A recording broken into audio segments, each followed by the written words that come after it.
김용현 교수의 서울여자대학교 발효특강 제1차 시 제1회 강의 내용에 이어서 제2회 강의 내용을 시청하시겠습니다. 생명들은 전부 다 유전자로 구성되어 있어요. 그리고 유전자로 구성되어 있는 건 식물하고 먹는 사람이 동일해요. 그래서 식물의 유전자와 동물의 유전자에서 50% 이상의 적합성이 이루어져요. 무조건 50% 이상 동일한 유전적 메커니즘으로 가지고 있어요. 그래서 식물에서 사람이 먹거나 무엇을 해도 50%의 유전적 적합성, 그러니까 사포닌이 들어왔을 때 그걸 활용하는 방식이나 이게 식물하고 동물이 동일해요. 그래서 약초를 쓰게 되는 거고 무엇을 하게 되는 거예요. 그런데 자, 약초나 이런 걸 쓰다 보니까 어떤 알카로이드는 오면 죽어요. 그러니까 우리가 아는 자리공 같은 것 이런 뿌리들도 알카로이드 물질이에요. 근데 자리공을 먹어보면요, 만큼만 깨물어 먹어도 몇 시간 동안 입에서 붓고 침이 그냥 줄줄줄 막 흘러요. 말도 잘 못해요. 근데 하나는 이렇게 되고 하나는 몸을 살려요.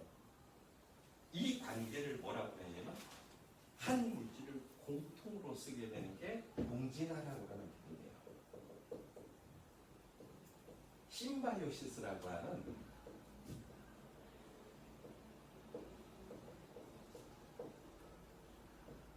생명체가 서로 공통으로 공진화되어 있는 것이 생명체의 가장 근본 메커니즘이에요.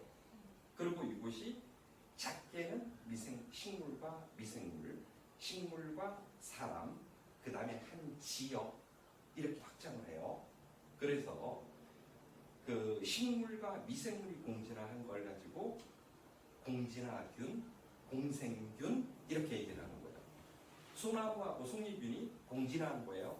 같이 진화를 해서 소나무가 죽으면 송이균이 죽어요. 소나무를 자르면 송이균이 죽어서 동영이라고 하는 한약재가 만들어지고, 예를 들어서 어떤 상황에서 물이 차거나 이렇게 해서 송이균이 죽으면 소나무가 죽어요. 그래서 예를 들어서 내가 캠핑을 갔는데 어디가 안전해, 어디가 물이 안 들어와 이렇게 확인하려고 하면 주변에 소나무를 보면, 소나무 옆에다 텐트를 치면 안전해요. 왜냐하면 소나무의 송이균은 물만 차면 죽어요. 호기성균이라서. 소나무를 심을 때는 다 올려 심어요. 조경을 할 때 끝부분에다가 심어요.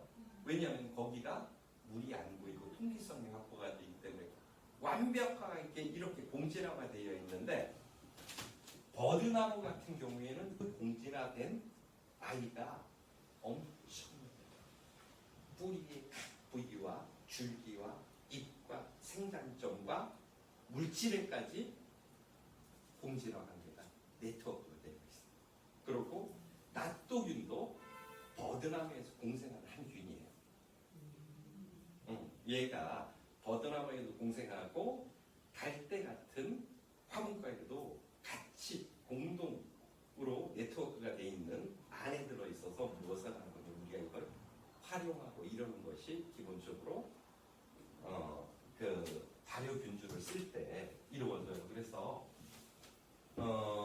발효에서 이 공생관계, 공진화관계를 이해하지 못하면 발효가 어려워져요. 강의 중간에 참고사항을 한 가지 공지하겠습니다. 김용현 교수는 금년도에 대외 강의 일정이 많아서 내부적으로는 발효 전문가 특강 기회를 마련하기가 쉽지 않았습니다. 다행히 연말에 특강을 할 수 있는 시간이 있어서 슬라이드에서 보시는 것처럼 프리미엄 고추장 발효 특강을 개설할 예정입니다. 김용현 원장은 발효장인이면서 발효학 대학 교수로서의 발효 전문성을 최대한 발휘하여 고추장을 3단계 발효 과정을 거쳐서 프리미엄급으로 제조하는 발효 강좌를 개설합니다. 프리미엄 고추장 발효 강좌는 금년도 11월 9일부터 8주 동안 매주 일요일에 슬라이드에서 보시는 것처럼 충청북도 충주시 소재주소지에서 실시됩니다. 이번에 강의할 프리미엄 고추장 발효는 소재도 많고 발효 과정도 복잡한 편이어서 수강료는 매회당 개인별로 12만 원으로 책정하였습니다. 강의 수강자가 준비할 사항은 없고 발효 소재 준비 등을 위해 최소한 11월 6일까지 슬라이드에서 보시는 연락처로 카톡이나 메시지로 강의 신청을 해주시면 됩니다. 프리미엄 고추장 발효 강좌가 끝나면 프로젝트 사업 방식으로 고추장 판매 사업을 추진할 예정이오니 발효 애호가 여러분들의 사업 참여를 기대합니다. 이상으로 고추장 발효 공지를 마치고 이어서 김용현 교수의 강의를 시청하시겠습니다. 이것이 다 가능해진 첫 번째가 유전자 학습론이에요.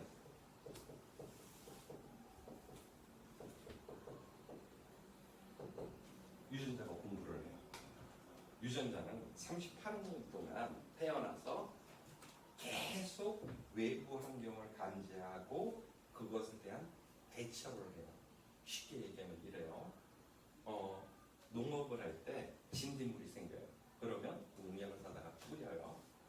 독을 뿌렸으니까 진딧물은 당연히 죽죠. 그런데 그 중에 일부 개체가 살아요.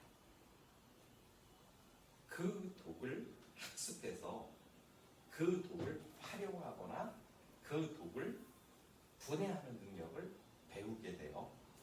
그리고 살아남은 애들한테다가 다시 농약을 치면 그때는 절반도 안 죽어요.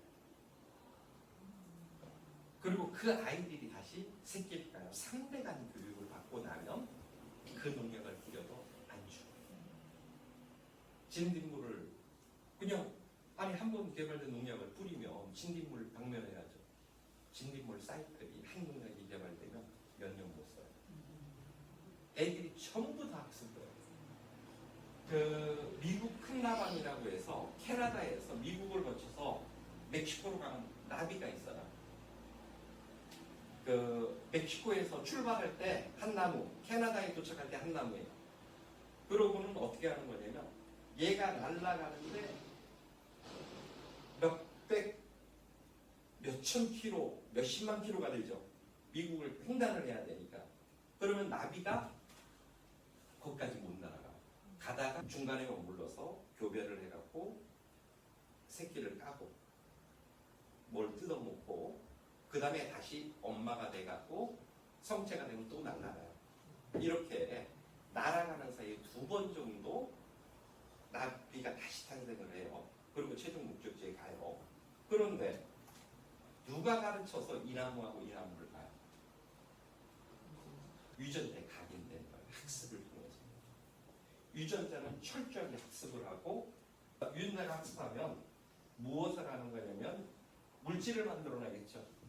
내가 이거를 하기 위해서 어떤 물질을 만들어내는데 이 물질을 동일 영양 또는 동속 영양이라고 해요.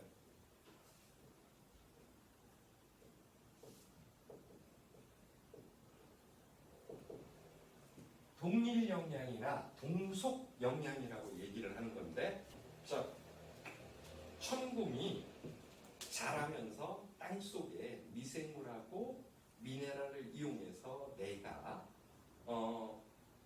물질의 순환을 유도하기 위해서 어떤 물질을 만들어낸 거예요. 그런데 그 물질이 사람한테도 동일하게 작용되는 체계예요. 동일 영양 체계가 아니라면 우리는 친구를 못 먹어요. 넓은 지구의 공간에서 동일 영양 체계를 구축하고 있는 큰 7개의 생태계와 그걸 벗어나 있는 생태계들이 존재한다는 부분이에요. 그래서 동일 영양 체계 안에서 완전히 유전적 결합을 하면 뭐가 되냐면 유전자의 동일성이 접합도가 높아져요. 그래서 어떤 식물은 유전적 적합성이 50%밖에 안 되는 아이도 있는 반면 어떤 거는 80%. 그래서 독성이 없어요. 식물 중에서 동일 영양 체계를 잘 받아들인 식물이 뭘까요? 우리가 매일 먹는 인삼은 한 50에서 100 사이에서 한 60 정도 돼서 어떤 사람은 인삼이 받는 사람이 있고 어떤 사람은 좀 안 받는 사람도 있고 그렇게 돼요. 자, 쌀은 어떤 것 같아요? 매일 먹는데 별 상관이 없어요. 자, 밀은 쌀보다는 적합성이 떨어져요.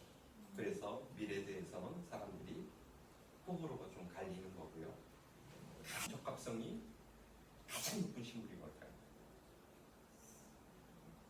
이걸 알면 한약에서 지금 공부하시는 한의학에서 거의 상당 부분을 다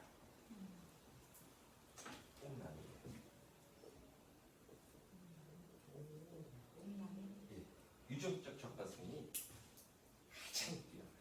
그래서 뽕나무는 한 나무가 사람이 앓고 있는 병의 85%를 완벽하게 고쳐요. 개들이 생존하기 위해서 만든 물질을 거의 다 끌어들여서 인체에서 활용할 수 있게 되는 거고, 사람이 필요한 물질들인데 그 물질들이 부족할 때 약초로 대신하는 게, 그리고 세 번째가 공지라체예요. 이 세 가지를 기본적으로 이해하지 못하고는 왜 발효를 담아 먹어야 되는지. 이상으로 김용현 교수의 서울여자대학교 발효 특강 제1차시 제2회 강의 내용 시청을 모두 마치겠습니다. 끝까지 시청해주셔서 감사합니다.